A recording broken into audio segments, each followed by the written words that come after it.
திருச்சிற்றம்பலம். கதை கதையாம் காரணமா என்ற தொடரிலே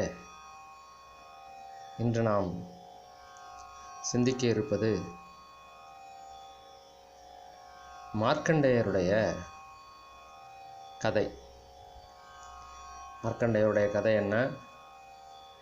என்ன சொல்லியிருக்காங்க, அதனுடைய பொருள் என்ன, அதுக்கு எங்கெங்கே ஆதாரம் இருக்குது என்கிற எல்லா விஷயங்களையும் இந்த 2 தொகுப்பிலே நாம் காண இருக்கிறோம். திருமுறைகள் எல்லாம் நாம் முன்னாடியே பார்த்த மாதிரி திருமுறைகள் எல்லாமே தோத்திர பாடல்கள் என்பதால் அதில் மிகப்பெரிய அளவில் அவருடைய கதைக்கு விரிவான கதை இல்லை. ஆனால் ரொம்ப விரிவாக விளக்கமாக ரொம்ப அருமையாக சொல்லப்பட்டிருக்கிற இடம் கந்தபுராணம். கந்தபுராணத்திலே சொல்லப்பட்டிருக்கிற படியாக உங்களுக்கு இப்போ இந்த கதையை அடியன் அதிலேருந்து என்ன புரிஞ்சுக்கிட்டனோ அதை உங்கள் கூட பகிர்ந்து கொள்கிறேன்.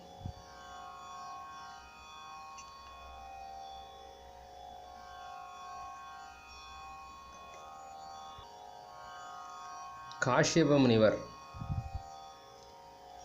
அவர்கிட்டேருந்து தான் எல்லாரும் தேவர்கள் அசுரர்கள் எல்லாருமே தோன்றினதாக கந்தபுராணம் சொல்கிறது.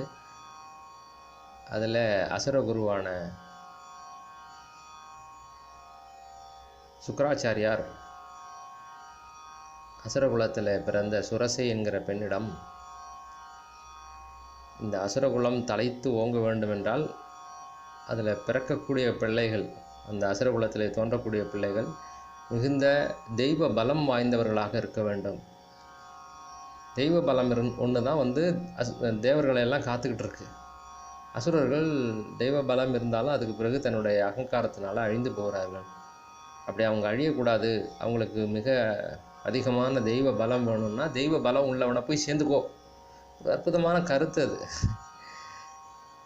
அதனால் காஷ்யப முனிவர் மிகுந்த தெய்வ பலம் மிகுந்தவர். அதனால் அவரை போய் சேர்ந்து அவர் கூட ஒரு குழந்தையை பெற்றுக்கிட்டேன் அப்படின்னா அந்த குழந்தைகள் என்றும் அழியாமல் இருப்பார்கள். அதனாலே நம்முடைய அசுரர் குலமும் அழியாமல் இருக்கும் அப்படின்னு சொல்லி அனுப்பிச்சி வைக்கிறார். இந்த மாயங்கள்லாம் பண்ணி, அது நமக்கு கதைக்கு சம்மந்தம் இல்லாது இருந்தாலும் எந்த இடத்துல இந்த மார்க்கண்டேய புராணம் ஆரம்பிக்குது தொடங்குது அப்படிங்கிறத சொல்கிறதுங்க. அந்த மகளுக்கு நிறையா பிள்ளைங்கள்லாம் பிறக்குது. பிறந்த உடனே தான் அவர் எல்லாம் நடந்ததுக்கு பிறகு தான் காஷ்யப முனிவருக்கு மனித இயல்பு தானே, ஏதோ ஒரு மாயை தோற்றம், அந்த பெண்ணுடைய அழகில் மயங்கி வதன்னு குழந்தைங்களை பெற்று தள்ளிடுறார். அதில் முக்கியமானவர்கள் சிங்கமுகாசுரன், கஜமுகாசுரன், அப்புறம் பத்மாசுரன், சூரபத்மன் என்று சொல்லப்படக்கூடிய இவர்கள், அப்புறம் அஜமுகின்னு ஒரு ஆட்டு முகம் உடைய ஒரு பெண். இவங்க எல்லா பிள்ளைங்களையும் கூட்டி கொண்டாந்து உட்கார வச்சு அவங்களுக்கு நல் அறிவுரைகளை போதிக்கிறார் காஷ்யப முனிவரான தந்தை. அப்போ அவர் இந்த மார்க்கண்டேயருடைய புராணத்தை சொல்கிறார்.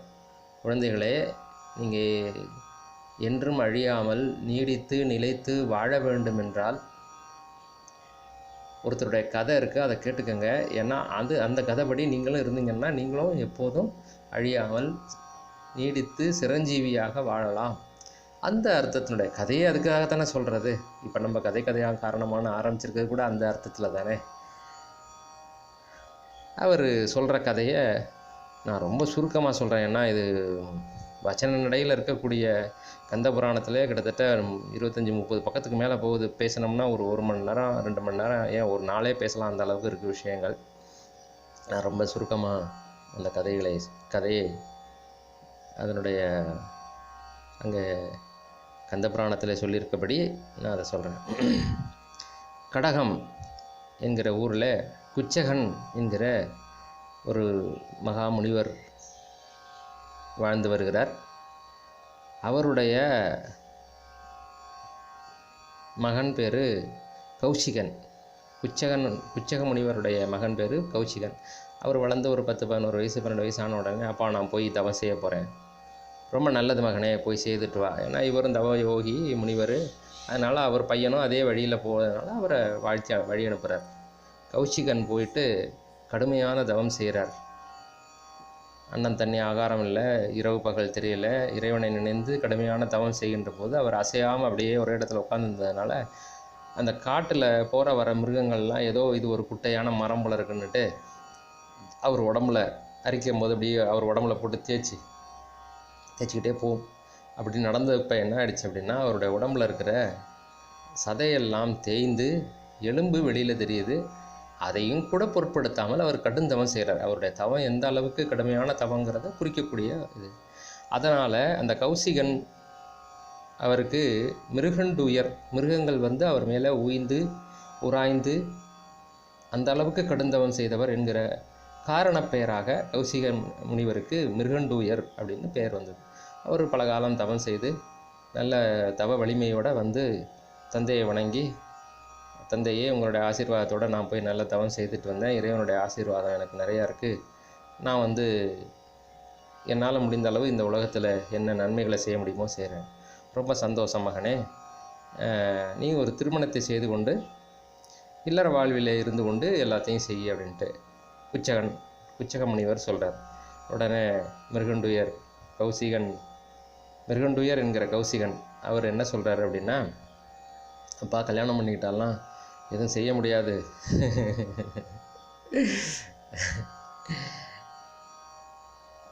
அப்படியெல்லாம் இல்லை மகனே, இப்போ நாங்கள்லாம் செய்யலையா, நல்ல பொண்டாட்டி கிடச்சிருச்சு, அதனால் நீ பண்ணிக்கிட்டு இருக்கிற, நான் அது மாதிரியான பொண்ணு கிடைக்கணுமே அப்படின்னு அவர் சொல்கிறார்.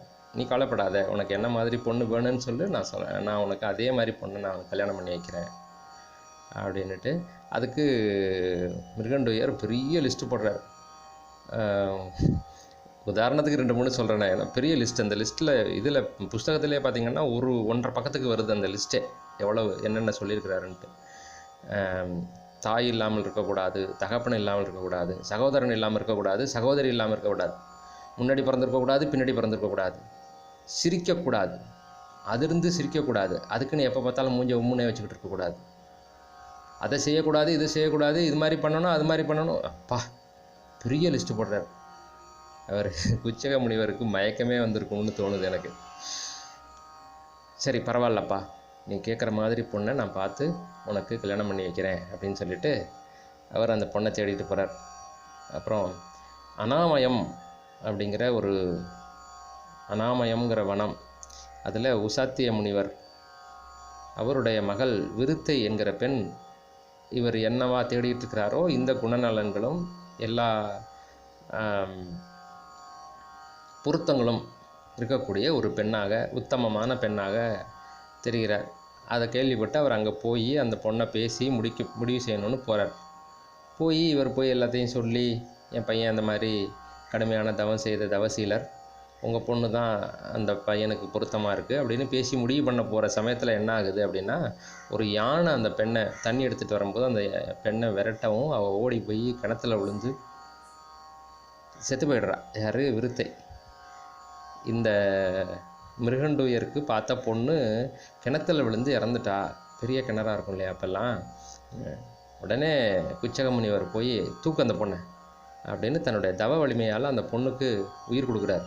வேறு என்ன பண்ணுறது, இந்த பொண்ணை விட்டால் வேறு பொண்ணு கிடைக்காது, இதுதான் அவருக்குன்னே எக்ஸாக்டாக ஜாடிக்கேற்ற முடிய எல்லா பொருத்தங்களோடையும் இருக்குது, இனிமேல் போய் எல்லாம் தேட முடியாது, அந்த பொண்ணுக்கே உயிரை கொடு அப்படின்ட்டு. அது ஒரு பெரிய கதையெல்லாம் வருது. அந்த யானை ஏன் அப்படி பண்ணுச்சு அப்படின்ட்டு அந்த யானையோடைய கதையை வேறு சொல்லியிருக்காங்க. இந்த யானைக்கும் தன்னுடைய தவ பலத்தால் மோட்சத்தை கொடுத்து அதுக்கு பிறகு தன்னுடைய பையனான மிருகண்டூயருக்கு அந்த பெண்ணை விருத்தையை திருமணம் செய்து வைக்கிறார். அந்த மிருகண்டூயருக்கும் விருத்தைக்கும் பிறக்கிற பையன் பேர் மிருகண்டு.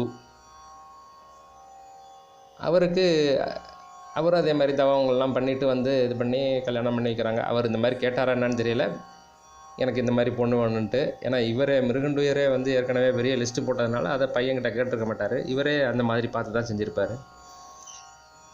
அவர் வந்து முட்களன் அப்படிங்கிற முனிவருடைய மகளான மருத்துவவதி அப்படிங்கிற பெண்ணை மிருகண்டுவுக்கு கல்யாணம் பண்ணி வைக்கிறார். இப்போ மிருகண்டுவுக்கும் மருத்துவவதிக்கும் குழந்தைகள் இல்லை ரொம்ப காலமாக. அவங்க வந்து சிவபெருமானை மிகவும் வேண்டி துதித்து காசியில் போய் அவரை கடுமையாக பூஜை செய்து எங்களுக்கு குழந்தை வேணும்னு பூஜை செய்கிறாங்க. அந்த பூஜைக்கு மகிழ்ந்த பெருமான் வந்து உங்களுக்கு இந்த ஜென்மத்தில் குழந்தை பாக்கியம் கிடையாது, இருந்தாலும் நீங்கள் இவ்வளவு சிறப்பான பூஜை செய்த காரணத்தினால உங்களுக்கு அந்த பூஜைக்கு மகிழ்ந்து உங்களுக்கு ஒரு குழந்தைய தர்றேன். ஆனால் 2 ஆப்ஷன் என்ன அப்படின்னா, ஒரு குழந்தை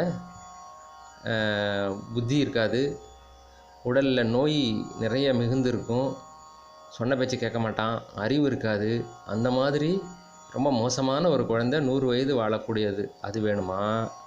இல்லை அறிவிலும் உடல் நலத்திலும் ஆரோக்கியத்திலும் அன்பிலும் பண்பிலும் சிறந்த ஒரு மகனாக 16 வயது மட்டுமே வாழக்கூடிய குழந்தை வேண்டுமா? எந்த தாய் தகப்பனும் பிள்ளைங்க நல்லா இருக்கணும்னு தானே ஆசைப்படுவாங்க. அதனால் அவங்களும் அதே இதில் எங்களுக்கு 16 வயதே இருந்தாலும் பரவாயில்லை, எங்களுக்கு நல்ல குழந்தை தான் வேணும்னு கேட்டு வாங்கிக்கிட்டாங்க. நல்ல சந்தோஷமாக அவங்களுக்கு குழந்தையும் பிறந்தது. அவர் தான் மார்க்கண்டேயர். அப்போ மார்க்கண்டேயருடைய புராணத்தை நம்மளுடைய கந்த புராணம் சொல்லுகிற மாதிரி பார்த்தோம்னா, குச்சகன் என்கிற முனிவருடைய மகன் மிருகண்டூயர் என்கிற கௌசிகன், அவருடைய பையன் மிருகண்டு முனிவர், அவருடைய பையன்தான் மார்க்கண்டேயர். அப்படி வருது. இப்போ 16 வயது வந்துருச்சுது. நல்ல அறிவிலும் அன்பிலும் பண்பிலும் சிறந்த பையனாக இருக்கிறதுனால அவனை பிரிய மனமில்லாமல் தாய் தந்தையரெல்லாம் வருந்துறாங்க. ஏன் இப்படி ரொம்ப வருத்தமாக இருக்கீங்க அப்படின்னு சொல்லி மார்க்கண்டேயர் வந்து கேட்குறார். கேட்ட உடனே, மகனே, நாங்கள் வந்து சிவபெருமான்கிட்ட உன்னை வேண்டி தமம் செய்தோம், ரொம்ப மிகப்பெரிய பூஜைகள்லாம் செய்து அவரை வேண்டி வழிபட்டோம். அவர் இந்த மாதிரி ஒரு கேள்வியை கேட்டு கடைசியாக 16 வயது மட்டுமே உள்ள ஒரு நல்ல அறிவுள்ள குழந்தையை தரோன்னு சொல்லி கொடுத்துட்டாரு. நாங்கள் கேட்டபடி இப்போ உனக்கு 16 வயது ஆக போகுது. இனிமேல் உன்னை பிரிஞ்சு நாங்கள் எப்படி இருக்க போகிறோம்னு நினச்சி ரொம்ப வருத்தப்படுறோம். உன்னை பிரிஞ்சு நாங்களும் இருக்க மாட்டோம், எப்படியும் உனக்கு ஏதாவது ஒரு முடிவு நடந்துச்சுன்னா நாங்களும் எங்களுடைய முடிவை தேடிக்குவோம்னு சொல்லி மனம் வருத்தப்படுகிறார்கள்.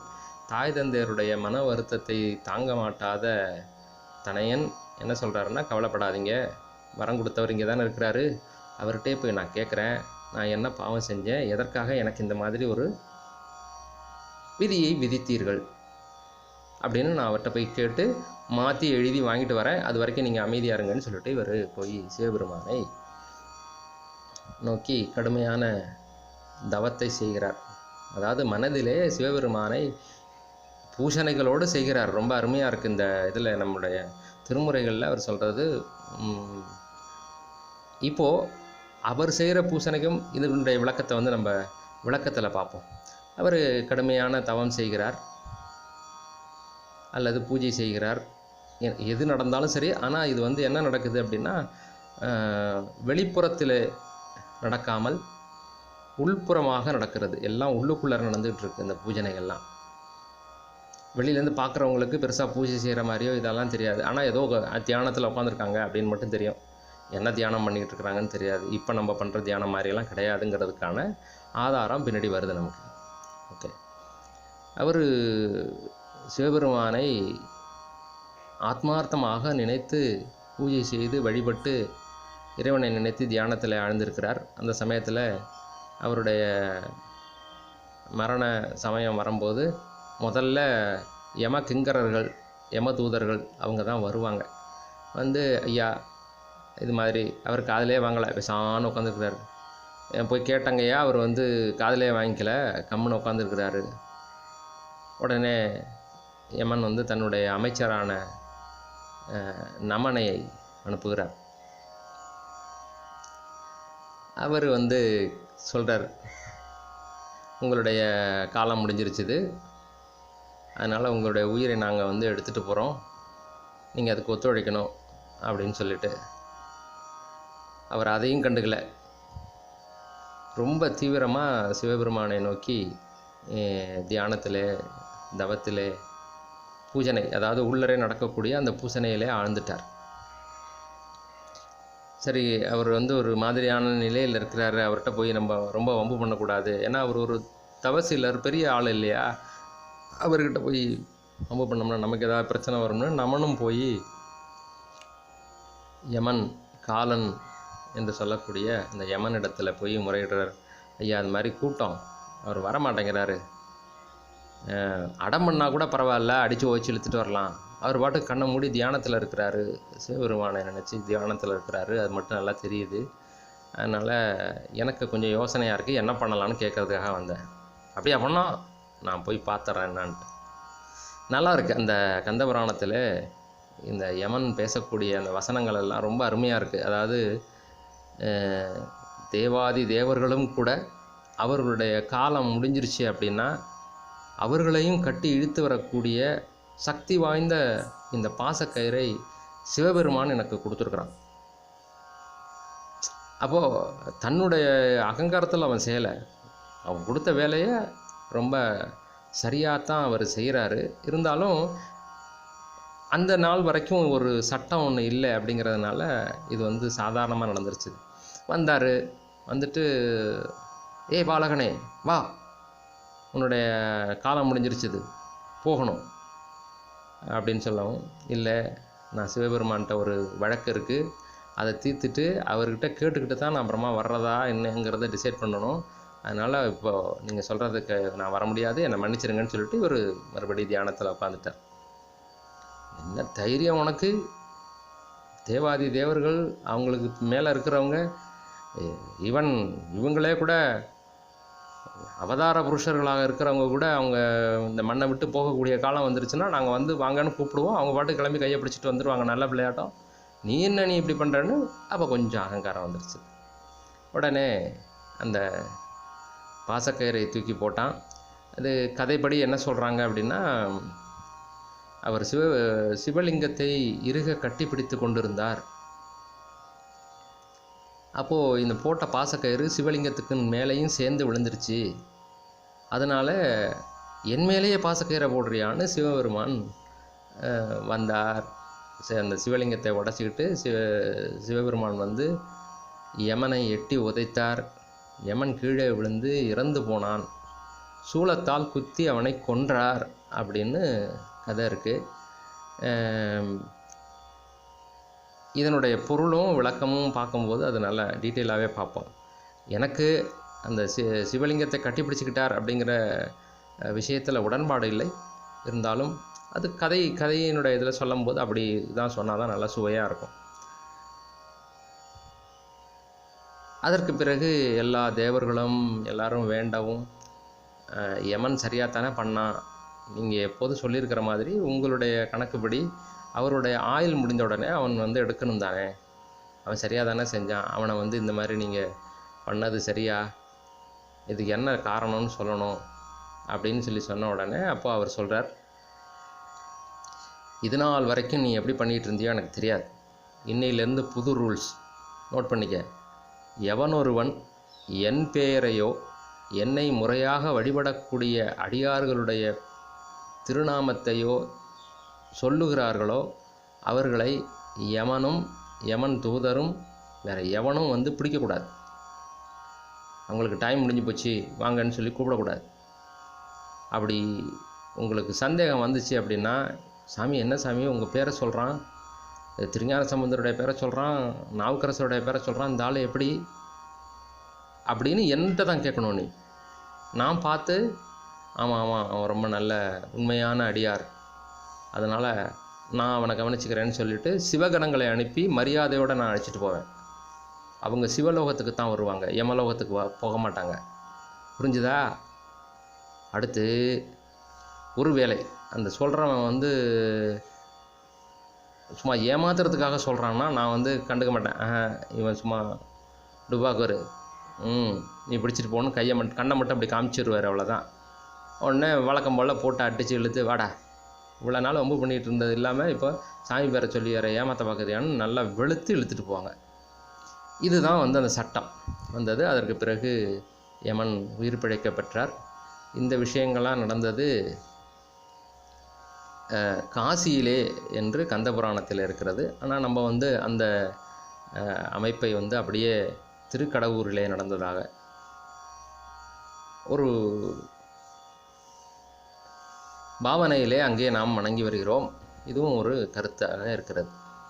இல்லை, இதனுடைய விளக்கம் பார்க்கும்போது ரொம்ப நல்லா டீட்டெயிலாக பார்ப்போம். ஏன்னா கதையே நமக்கு ரொம்ப பெருசாக இருக்கிறதுனால அது நேரம் கருதி இதுதான் கதையினுடைய விளக்கம் பார்க்கும்போது இன்னும் நல்ல டீட்டெயிலாக நம்ம விளக்கமும் ஆதாரமும் பார்க்கின்ற அடுத்த பாகத்திலே நல்ல விளக்கமாக பார்ப்போம்.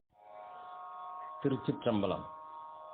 கதை கதையாம் காரணமாம் என்கிற தொகுப்பிலே இன்று நாம் மார்க்கண்டேயர் புராணத்தினுடைய கதையின் கருத்து, அதை பற்றிய சிறு விளக்கம் மற்றும் இது எங்கே இருந்து நம்ம எடுத்திருக்கிறோம் அப்படிங்கிற ஆதாரம் எல்லாவற்றையும் இப்பொழுது பார்க்க இருக்கிறோம். இதுவரை நேற்று மார்க்கண்டேயருடைய புராணத்தை ஓரளவு விரிவாக விளக்கமாக பார்த்தோம். அதில்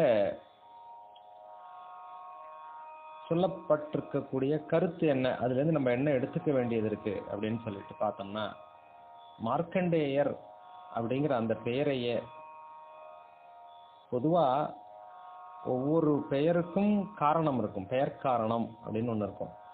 அந்த பெயரை எதற்காக வைத்திருக்கின்றார்கள் என்றால் அந்த காரணத்தினால. சாமிக்கு சிவபெருமானுக்கு அரண் அப்படின்னு சொல்லிட்டு ஒரு பேர் உண்டு. அரண் என்றாலே பாதுகாப்பு என்று பொருள். அரண்மனை என்றால் பாதுகாப்பான மனை.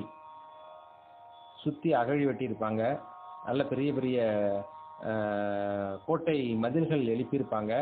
அந்த மதில்கள் மேலே எல்லாம் பாதுகாவலர்கள் இருப்பாங்க. உள்ளுக்குள்ளே இருக்கிறவங்கள யாராவது தாக்க வந்தாங்கன்னா முதல்ல அகழியை தாண்டி அதுக்கு பிறகு அந்த கோட்டை மேலே இருக்கக்கூடிய காவலாளிகளை தாண்டி தான் உள்ளுக்குள்ளே வர முடியும். அப்போ பாதுகாப்பான ஒரு மனை அரண்மனை. அதுபோல சிவபெருமான் தான் பாதுகாப்பானவன். அதுதான் அதனுடைய பொருள். அரண் நாமம் நமச்சிவாயவே படிக்கிறோம் இல்லையா?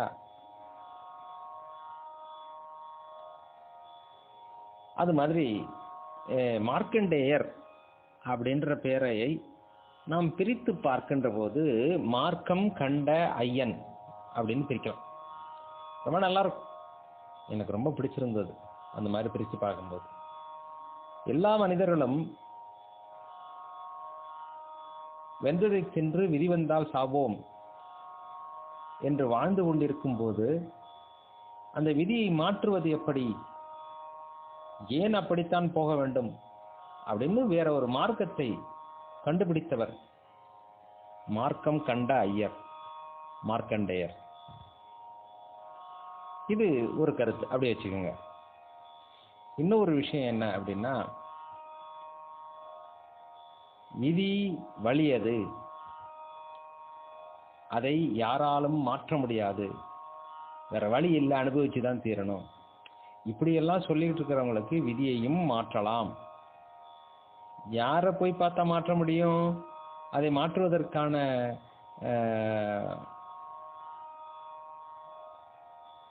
அதிகாரம் உடையவர் யார் என்று பார்த்தால் சிவபெருமான் தான் என்பதையும் குறிப்பதற்காக இந்த கதை சொல்லப்பட்டிருக்கிறது.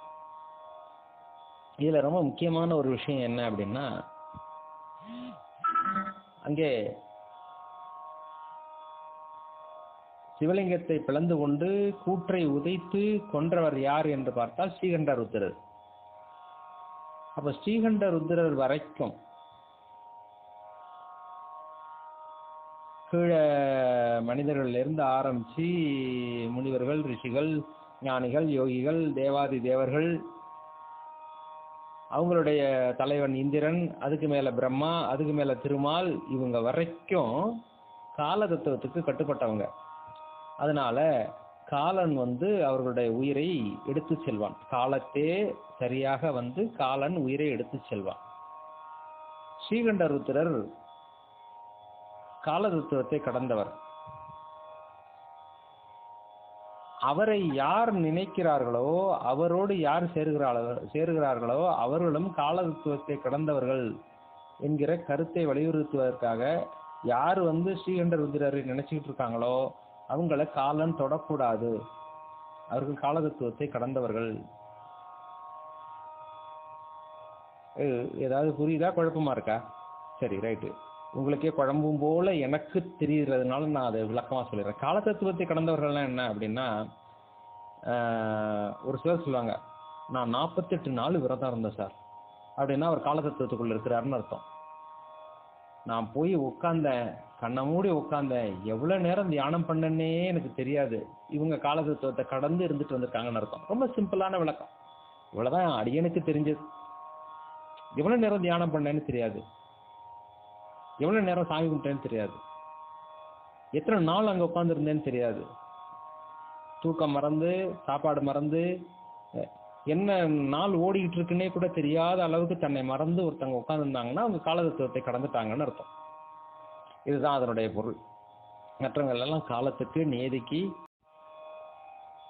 மன்னிக்கவும், அதாவது கால தத்துவத்திற்கு கட்டுப்பட்டவர்கள், கால தத்துவத்தை கடந்தவர்கள் என்பதை பற்றி பேசிக் கொண்டிருந்தோம். இடையிலே ஒரு சின்ன தடங்களால் நினைத்து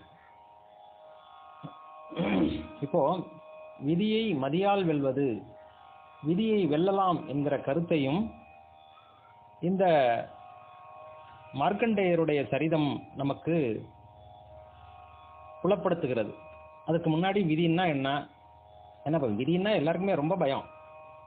விதின்னா என்ன, அது ஏன் வழியது, எப்படி வழியது அப்படிங்கிறத விட ஒரு பேசிக் ஐடியா, விதின்னா என்ன, அதை எப்படி அதுலேருந்து தப்பிக்கிறது அப்படிங்கிறத அதை பற்றி மட்டும் பார்ப்போமே. விதி அப்படின்னு ஒன்று இருந்துச்சுன்னா அதுக்கு ரூல், அதான் விதிங்கிறது. இது இப்படித்தான், இது இப்படித்தான் அப்படிங்கிறதுக்கு பேரும் விதி. விதிக்கப்பட்டது விதி. நிறைய பேர் என்ன நினைச்சிட்டு இருக்காங்கன்னா, நமக்கு இப்படித்தான் விதிக்கப்பட்டிருக்கு போல இருக்குன்னு நினைச்சுக்கிறாங்க. அதில் ஒரு சூட்சமாக இருக்குது, சின்ன சூட்சமும் இருக்குது. அதை நான் அப்புறமா சொல்கிறேன். நான் ஆக்சுவலாக அது ஜடப்பொருளுக்கு தான் விதிக்கப்பட்டது, நமக்கும் கொடுக்கப்பட்டது. வேணும்னா நம்ம பயன்படுத்திக்கலாம், வேண்டாம்னா நம்ம அதை மாற்றிக்கலாம். அது எதற்காக கொடுக்கப்பட்டதுங்கிறது தெரிஞ்சாதான் அது வரும். நம்ம அதை பற்றி தனியாக ஒரு டாபிக் பேசுவோம், நல்ல விளக்கமாக பேசுவோம். ஏன்னா இந்த இடத்துல ரொம்ப இது பண்ணிக்க வேண்டான்ட்டு சின்னதாக சொல்லிட்டு போய்டுறேன். விதின்னா ரூல், இப்படி தான் இருக்கும் அல்லது இப்படி தான் இருக்கணும், அப்படி இருந்தால் நல்லது. இப்போது ஒரு ரோடு இருக்குது, அதில் நிறைய டிராஃபிக் வந்துட்டுருக்கு, அதில் குறுக்க போகாதீங்க, இது ரூல், விதி. நான் அப்படி தான் போவேன், இது விதிமுறை மீறல். அப்படி ரோடில் டிராஃபிக் இருந்தாலும் ஒரு சில சமயத்தில் நம்ம போகணுங்கும்போது இந்த பக்கமும் அந்த பக்கமும் பார்த்துட்டு ரெண்டு பக்கமும் வண்டிகள் வரலைன்னா நம்ம கடந்து போகலாம். இதுக்கு பேர் விதி விலக்குன்னு பேர்.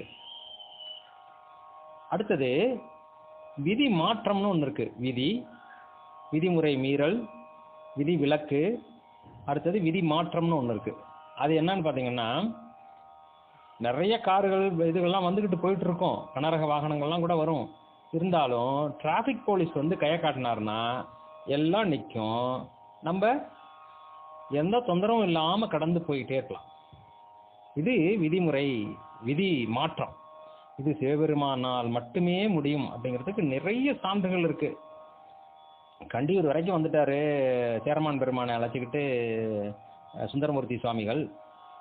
அங்கேருந்து திருவையாருக்கு போகணும், குறுக்க போகணும்னா அப்போ எல்லாம் இந்த இது காவிரி ஆறுக்கு கரை கிடையாது, அதனால தண்ணி நிறையா வந்துச்சுன்னா எங்கே பார்த்தாலும் தண்ணியாக கிடக்கும். இங்கே கண்டியூரை கடந்து வரும்போதே பார்க்குறாரு காவிரி ஆற்றில் வெள்ளம் புரண்டு போயிட்டு இருக்குது.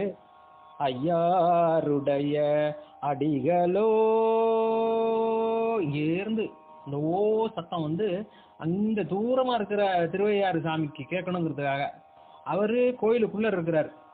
அந்த வாசலில் உட்காந்துருந்த விநாயகருக்கு காதில் கேட்டுருச்சு தான். எங்கள் ஐயா இது கணேசன் ஐயா இது ரொம்ப அழகாக சொன்னார், அது நல்லா ரசிச்சேன்னு வச்சுக்கோங்களேன். உடனே இவர் என்ன சொல்கிறாரு, வாசலில் இருந்த விநாயகர் உள்ளர இருக்கிற வார்த்தை, யோ எப்போ அங்கே பாரியா உங்கள் ஆள் அங்கே கத்திக்கிட்டு இருக்கிறான். உடனே சாமி என்ன பண்ணார், விதி, அதாவது மழை பெஞ்சா தண்ணி வரும், ஆற்றுல வெள்ளம் வருங்கிறது விதி. ஆனால் என்ன பண்ணுறாரு, இவர் பாடின உடனே எங்க அணை போட்டாரு, எங்க தடுப்பு பண்ணினாருன்னு தெரியல. தண்ணி வரல, நின்று போச்சு. தண்ணீர் நின்று வழிவிட்டது. இவர்கள் அந்த அந்த வழியா கடந்து போய் திருவையாற்றுக்கு போய்விட்டார்கள். இந்த காட்டாற்று வெள்ளம்ங்கிறது இப்படித்தான் வருங்கிறது நல்ல அனுபவம் உள்ளவங்களுக்கு நிறைய பேருக்கு தெரியும். எங்களுக்கெல்லாம் தெரியறதுக்கு வாய்ப்பு இல்லை. எங்களுடைய அடுத்த ஜெனரேஷனுக்கு அதுவும் தெரியாது. ஏன்னா காட்டாற்று வெள்ளத்துல இப்போ நிறைய பேர் அந்த பழைய ஆட்கள்லாம் வந்து இருந்து அதில் ரொம்ப இது பண்ணி போயிட்டே இருப்பாங்க. திடீர்னு வெள்ளம் வரும், அடிச்சுட்டு போயிடுவாங்க. அப்புறமா ஒரு சிலர் காப்பாற்றுவாங்க, ஒரு சிலர் அடிச்சுட்டு போயிடுவாங்க. அந்த மாதிரிலாம் நடக்கும். அப்புறம் வெள்ளம் நிறையா வருதுன்னு நினச்சிட்டு இருப்பாங்க. டக்குன்னு பார்த்தா அடுத்து ஒரு மணி நேரத்துக்குள்ளார வத்தி போய் அப்படியே வறண்ட மாதிரி கிடக்கும், தண்ணி இல்லாமல். அந்த மாதிரி எங்கேயோ ஒரு இடத்துல தடுத்துடுறாரு. தடுத்து நிறுத்தி தண்ணியை வத்த வச்சுட்டாரு. அதுக்கு பிறகு இவங்க கிராஸ் பண்ணி போயிருக்காங்க. அது மாதிரிலாம் நடந்திருக்கு. கொட்டமே கமழும் கொல்லம்புதூர், திருக்கொல்லம்புதூருக்கு திருஞான சம்பந்தர் போகிறார். போகும்போது கடுமையான வெள்ளம், ஆற்று வெள்ளம். ஆற்றை கிராஸ் பண்ணி தான் அங்கே சாமியை போய் பார்க்கணும். போய் ஓடக்காரங்கள்ட்ட கேட்டால் போக முடியாதியா, ரொம்ப கடுமையான வெள்ளமாக இருக்குது, அதில் போனோம்னா அடிச்சுட்டு போடுவோம்ட்டு. சரி, யார் யாருக்கெல்லாம் நம்பிக்கை இருக்கோ அவங்கெல்லாம் வந்து ஏறுங்க ஓடத்துலன்னு சொல்லி ஏற சொல்லி ஓடத்தின் கட்டில விறுத்து கொட்டமே கமழும் கொல்லம்புதூர்னு பாட்டை பாடுறாரு. யாரும் இது துடுப்பு போடலை, ஒன்றும் பண்ணலை. அப்படியே செல்ல உந்துக சிந்தையா சொல்ல நல்குமாறருள் நம்பனேன்னு சொல்லி சொல்லி பாடி பாடியே திருக்கொல்லம்புதூர் போய் சேர்ந்துட்டார். அது மாதிரி நிறைய விஷயங்கள் நம்முடைய பெரியவர்கள் நிறைய விஷயங்களை செய்திருக்கிறார்கள். விதியை மாற்றுதல்ங்கிறதுல வந்து நம்ம அருளாளர்கள் செய்திருக்கிற மாதிரியான அற்புதங்கள் வேற யாருமே செய்தது கிடையாது. சொல்றாங்க மற்றவங்கெல்லாம் புழுக்க புழுக்கையா செஞ்சதெல்லாம் வந்து ஒரு பெரிய விஷயமா பேசிட்டு இருக்காங்க. அவங்க சொல்ற கதைகளையும் கருத்துக்களையும் போல கோடானு கோடி மடங்கு இங்க கொட்டி கிடக்கு. அதுகளை எல்லாத்தையும் மறைச்சிட்டு என்னமோ அவர் ஒருத்தர் தான் அப்படியே ரொம்ப கஷ்டப்பட்டாரு, அழுகுறாங்க, தேம்பி தேம்பி அழுகுறாங்க. அப்படிலாம் பார்த்தா நாங்கள்லாம் குடமால கொட்டணும், ஆறால பெருகி ஓடணும் எங்க கண்கள்ல இருந்து நீர். ஏன்னா நம்ம சைவ சமயத்துக்காகவும் அவ்வளோ கஷ்டப்பட்டிருக்காங்க அவ்வளோ பேர். ஓகே, இதெல்லாம் இருக்கட்டும். டிராபிக் வேற மாதிரி போயிட்டு இருக்கு, சாரி ட்ராக் வேற மாதிரி மாறுது. நான் விஷயத்துக்கு வரேன். ஆக விதிமுறை மீறல், அடுத்தது விதி விலக்கு, விதி மாற்றம் அப்படின்னு 4 விஷயங்கள்ல விதிங்கிறது இருக்கு உண்மை. ஆனால் அதை மாற்றக்கூடிய அதிகாரம் படைத்தவர்களால் அதை மாற்ற முடியும். இப்போ ஒரு ஆளுக்கு வந்து ஏதோ தூக்கு தண்டனை கொடுத்துட்டாங்க. அவர் வந்து ஜனாதிபதிக்கு கருணைமணி எழுதி போடுவார்.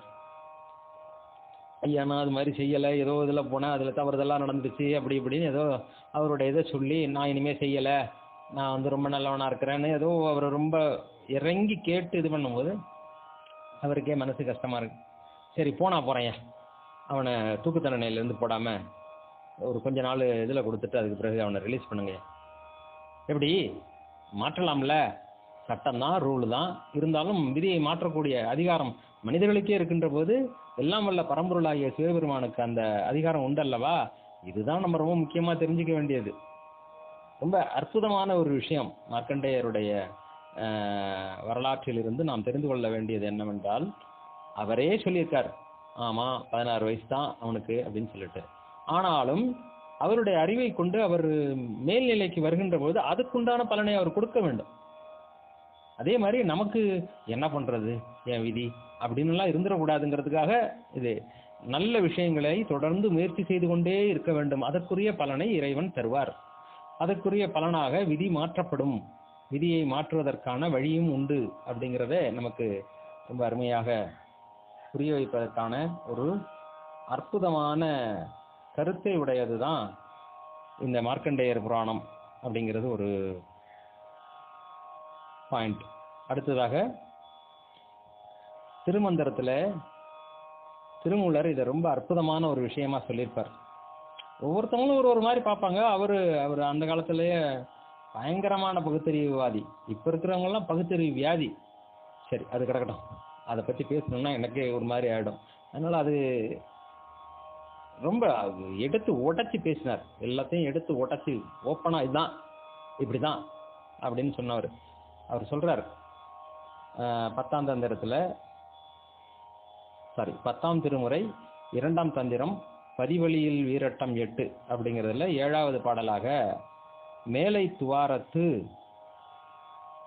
மூலத்துவாரத்து மூலும் ஒருவனை மேலை துவாரத்து மேலுற நோக்கி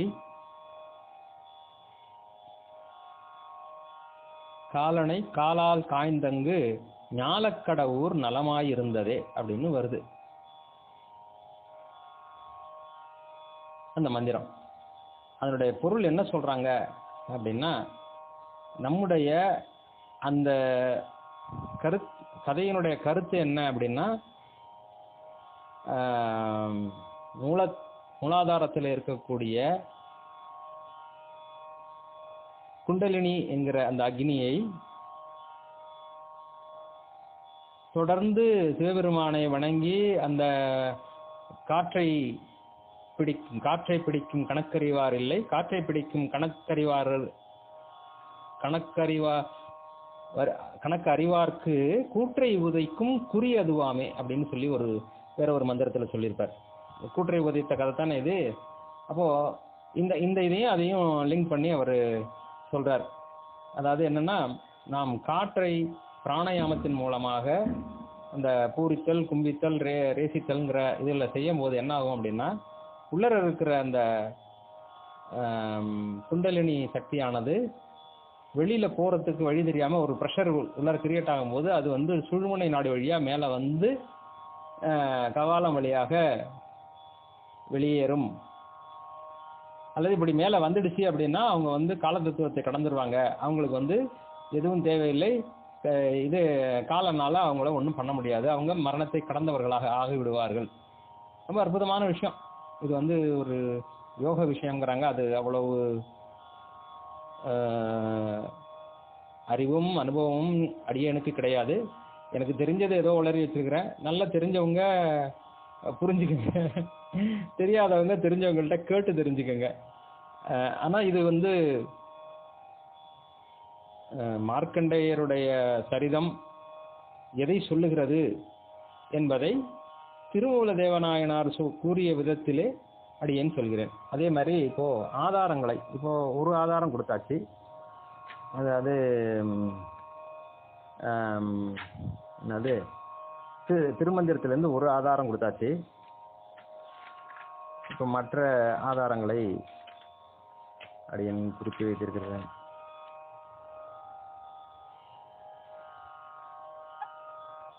சில பாடல்களை அடியேன் இங்கே உங்களுடைய கவனத்திற்கு கொண்டு வருகிறேன். முதல் திருமுறை திருஞான சம்பந்தர் இயற்றிய முதல் திருமுறையில் 75வது பாடல், 75வது பதிகத்தில் முதல் பாடல். காலை நன் மாமலர் கொண்டு அடிபரவி கைதொழு மாணியை கருத்த வெங்காலன் ஓலமது இட உயிரோடு மால உதைத்தவன் உமையவள் விருப்பன்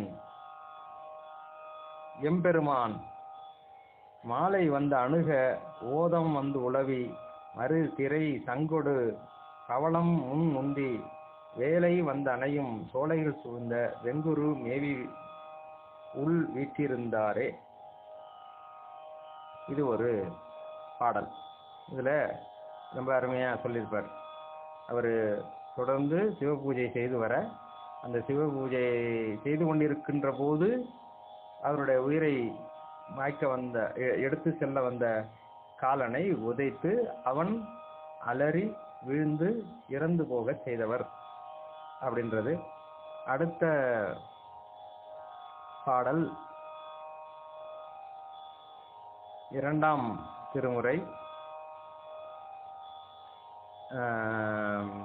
82வது பதிகத்துல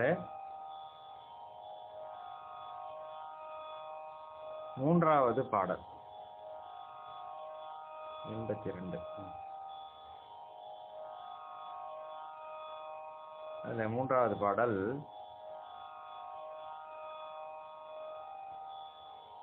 மறைகளால் மிக வழிபடு மானியை கொள்வான் கருவு கொண்ட அக்காலனை காய்ந்த வெங்கடவுள் செறிவில் வாழைகள் தேலவை பொறுவயல் தேவூர் அரவன் சேவடி அடைந்தனம் அல்லலுன்றிலமே அப்படின்னு சொல்லியிருப்பார்.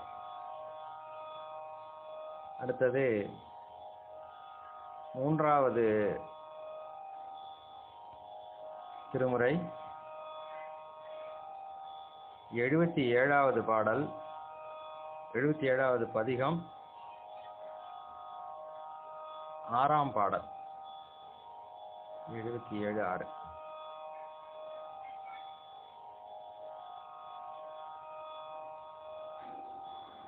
மந்த மலர் கொண்டு வழிபாடு செய்யும் மாணி உயிர் வவ்வ மனமாய் வந்த ஒரு காலனுயிர் மால உதவி செய்த மணிகண்டன் இடமாம் சந்தினொடு கார் அகில் சுமந்து தடமா மலர்கள் கொண்டு கெடிலம் உந்து புனல் வந்து வயல் பாய மனமாருதவி மாணிகுழியே அப்படின்னுட்டு, அதே மாதிரி 4வது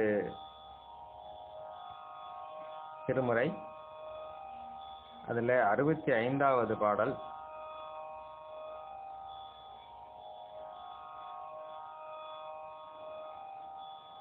65வது பதிகத்திலே முதல் பாடல் தோடுலா மலர்கள்.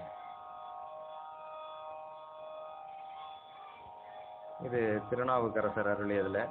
தோடுலா மலர்கள் தூவி தொழுதெழு மார்க்கண்டேயன் வீடு நாள் அணுகிற்றென்று மெய்கொள்வான் வந்த காலன் பாடுதான் செலவு மஞ்சி பாதவே சரணமென்ன சாடினார் காலன் மாலை சாய்க்காடு மேவினாரே. நல்லா இருக்கு இல்லையா? நல்ல அருமையா நல்ல விளக்கமாவே சொல்லியிருக்காங்க இதெல்லாம். இவன் நம்ம முதல்ல பார்த்த மாதிரி சந்திரன் வந்து தலையில சூடியிருக்கிறார் அப்படிங்கிறது மாதிரி தான் நிறைய சொல்லியிருப்பாங்க. அதே மாதிரி நிறைய பாடல்கள் இருக்கு. கூட்டுவதைத்தானை, காலன் உயிர் கொண்டானை அப்படின்லாம், படியவர்க்காக காலனை, அதெல்லாம் ரொம்ப விசேஷமா சொல்றாங்க.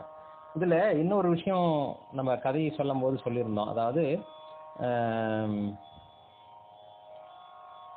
சிவபெருமானை வணங்குகிறவர்கள் மட்டுமல்ல, சிவபெருமானை முறையாக வழிபட்டு வணங்குகிறவர்களுடைய பெயரை சொன்னால் கூட யாரும் தொடக்கூடாது. யமனோ யம தூதர்களோ யாரும் போய் அவங்களுடைய உயிரை கவக்கூடாது, அவர் தொடக்கூடாது அப்படின்னு ஒரு ரூல் போட்டாரு அப்படின்னு சொல்லி சொன்னேன். அதுக்கான ஆதாரம் பார்த்தீங்கன்னா உங்களுக்கு ஐந்தெழுத்து திருப்பதிகம். அவருக்கு திருஞான சம்பந்தருக்கு பூநூல் போடும்போது அந்த வேத விற்பனர்கள் வந்து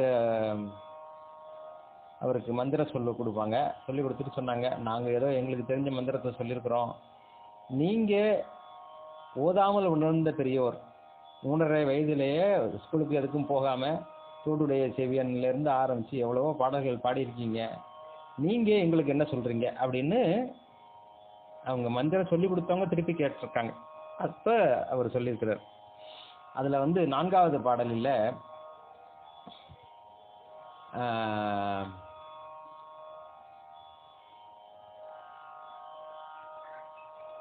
இயமன் தூதரும் அஞ்சுவர் இன்சொலால் நயம் வந்து ஓதவல்லார் தமை நன்னினால் நியமந்தான் நினைவார்க்கு இனியான் நயனன் நெற்றி நயனன் நாமம் நமச்சிவாயவே.